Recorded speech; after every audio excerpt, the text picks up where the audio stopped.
অর্ডারের সব মাল ফিরিয়ে আনবো। এত সহজে আমি হেরে যাব না, কিছুতেই না।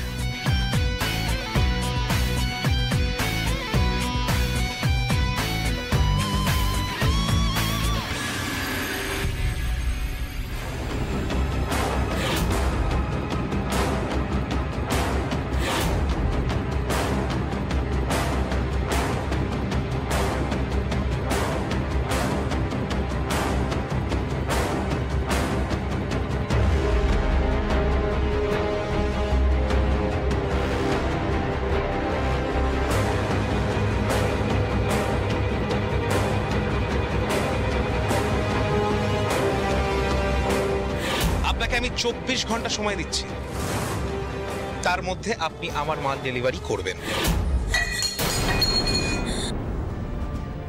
পুতুল, পুতুল কি হয়েছে? হ্যাঁ, কি হয়েছে পুতুল? উঠে আসলে কেন? যাও শুয়ে পড়ো। আমার তো ভুল, আমার ভুলের জন্যই তোমার ঘুম ভেঙে গেল। ভাগ্যিস আমার মেয়েটার ঘুম ভাঙেনি। কি হয়েছে বলো তো? তুমি তো ঘুমাওনি। ঘুম আসছে না, এইরকম অবস্থায় কি করে ঘুম আসবে বলো তো? আমারও ঘুম আসছে না, চোখ বুজে শুয়েছিলাম, তুমি বুঝতে পারোনি হয়তো। কাল যে কি ঝড় আসতে চলেছে সেটা ভেবেই আমি খুব ভয় পাচ্ছি পুতুল। কালকের মধ্যে না যেভাবে আমাকে সবটা খুঁজে বের করতে হবে জানো। আমার মাথায় আর একটা জিনিস ঘুরছে, কেন জানি না মনে হচ্ছে যারা আমার বিরুদ্ধে এরকম ষড়যন্ত্র করেছে, আমার সর্বনাশ চাইছে, যারা কেউ ঘরেরই শত্রু।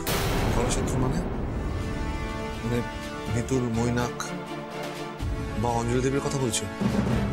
তোমার এদের কেউ বলে মনে হচ্ছে? হ্যাঁ, এদের মধ্যেই কেউ হবে। দিদি সেদিন চার্জার নিতে আসেনি, বাড়ি পেতে আমাদের কথা শুনছিল। ওই যখন অন্যবাবুর ফোনটা আসলো না, আমরা এই অর্ডারের আলোচনা করছিলাম, কথাবার্তা বলছিলাম, তখন যা যা বলেছি দিদি সব শুনেছে। ঠিক বলেছো পুতুল। তাহলে মিতুলই সবকিছু শুনে মৈনাককে গিয়ে বলেছে। আর ওই জন্যই মৈনাকদা ভিডিওটা তুলতে পেরেছিল, না হলে ওইভাবে মৈনাকদা ঠিক ওই সময় ওখানে পৌঁছালো কি করে? ডাকাতির কথা তো তুমি আর আমি ছাড়া কেউ জানতো না। তবে সিধু কি করে আমার সমবায়ের মেয়েদেরকে ডাকাতির কথা বললো? সবটা জেনে মেয়েটা উস্কেছে। একদম ঠিক।